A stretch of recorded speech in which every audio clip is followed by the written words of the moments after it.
ಎದುರು ಮಂಜುನಾಥ್ ಅಂದರೆ ಜಯದೇವ ಮಂಜುನಾಥ್ ಅವರನ್ನ ಕಣಕ್ಕಿಳಿಸಲಿಕ್ಕೆ ಮೈತ್ರಿ ಎಲ್ಲ ಚಿಂತನೆ ನಡೀತಾ ಇದೆ. ನೋಡಪ್ಪ, ನಾನು ದೇವೇಗೌಡರ ಮೇಲೆ ನಿಂತಿದ್ದವನು, 85ರಲ್ಲಿ ನಿಂತಿದ್ದವನು, 90ರಲ್ಲಿ ನಿಂತಿದ್ದವನು, ಕುಮಾರಸ್ವಾಮಿಯವರು ಮೇಲೆ ಅಸೆಂಬ್ಲಿ ನಿಂತಿದ್ದವನು, ಅವರ ಧರ್ಮಪತ್ನಿ ಮೇಲೆ ನನ್ನ ಇಬ್ಬರು ಸೇರಿ ಜಾಯಿಂಟಾಗಿ ಇಬ್ಬರು ಸೇರಿ ಜನತಾದಳ ಮತ್ತು BJP ಇಬ್ಬರು ಸೇರಿ ಪಾರ್ಲಿಮೆಂಟ್ಗೆ ನನ್ನ ತಮ್ಮನ ಮೇಲೆ ಕುಮಾರಸ್ವಾಮಿಯವರ ಧರ್ಮಪತ್ನಿ ನಿಂತಿದ್ದವು.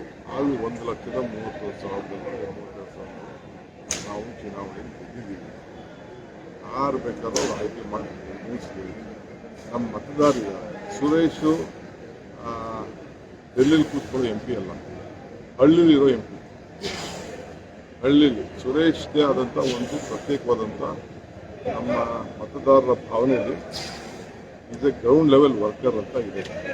ಬೇರೆಯವರು MP ಗಳಾಗಿದ್ದರು ನಮ್ಮ ಕ್ಷೇತ್ರದಿಂದ, ಗೌಡ್ರು ಆಗಿದ್ದರು, ಕುಮಾರಸ್ವಾಮಿನೂ ಆಗಿದ್ದರು, ಬೇಕಾದಷ್ಟು ಜನ ಆಗಿದ್ದರು. MP ಗೂ ಆ MP ಗೂ ಈ MP ಗೂ ಏನು ವ್ಯತ್ಯಾಸ ಅನ್ನೋದು ನೋಡಿದ್ದಾರೆ. ಪ್ರತಿ ಹಳ್ಳಿ, ಪ್ರತಿ ಪಂಚಾಯತಿ, ಪ್ರತಿ ರಸ್ತೆ, ಪ್ರತಿ ಚರಂಡಿ, ಪ್ರತಿ ಮನೆ, ಪ್ರತಿ ಕೆರೆ, ಇವತ್ತೇನಾದ್ರು ಕೆರೆಗಳಲ್ಲಿ ನೀರು ಅಂತರ್ಜಲ ಹೆಚ್ಚಿಸಬೇಕಾಗಿದ್ರೆ, ಬಡವ್ರಿಗೆ ಮನೆ ಕೊಟ್ಟಿರ್ಬೇಕಾದ್ರೆ, ಬಡವ್ರಿಗೆ ಸೈಟ್ ಕೊಟ್ಟಿರ್ಬೇಕಾದ್ರೆ, ಇವತ್ತು ನೆರೆಗಾಲ ಅಷ್ಟೆಲ್ಲ ದುಡ್ಡು ನಮ್ಮ ಕಡೆ ಎಲ್ಲ ಬಂದಿರ್ಬೇಕಾದ್ರೆ ಈ ಸುರೇಶ್ ಕಾಂಟ್ರಿಬ್ಯೂಷನ್ ನಾವು ಉತ್ತರ ಕೊಡ್ತಾರೆ. ಮತದಾರರಿದ್ದಾರಲ್ಲ, ಅವ್ರು ಭಾಳ ಪ್ರಜ್ಞಾವಂತಿದ್ದಾರೆ. ಯಾರು ಬೇಕಾದ್ರೂ ನಿಲ್ಲಿಸ್ಕೊಳ್ಳಿ, ನಮ್ಮದೇನು ಅಭ್ಯಂತರ ಇಲ್ಲ.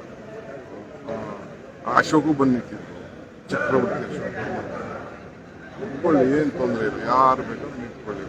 ರಾಜಕಾರಣ ಅಂದರೆ ಜನ ತೀರ್ಮಾನ ಮಾಡುವಾಗ ನಾವು ಯಾಕೆ ಅದಕ್ಕೆ ನಾವು ಎಲ್ಲರಿಗೂ ಸ್ವಾಗತ ಮಾಡ್ತೀವಿ. ಕುಮಾರಸ್ವಾಮಿ ನಿಂತ್ಕೊಳ್ಳಿ, ನಮಗೇನು ಬೇಜಾರು. ಪಬ್ಲಿಕ್ ವಾಯ್ಸ್, ಇದು ನಿಮ್ಮ ಧ್ವನಿ.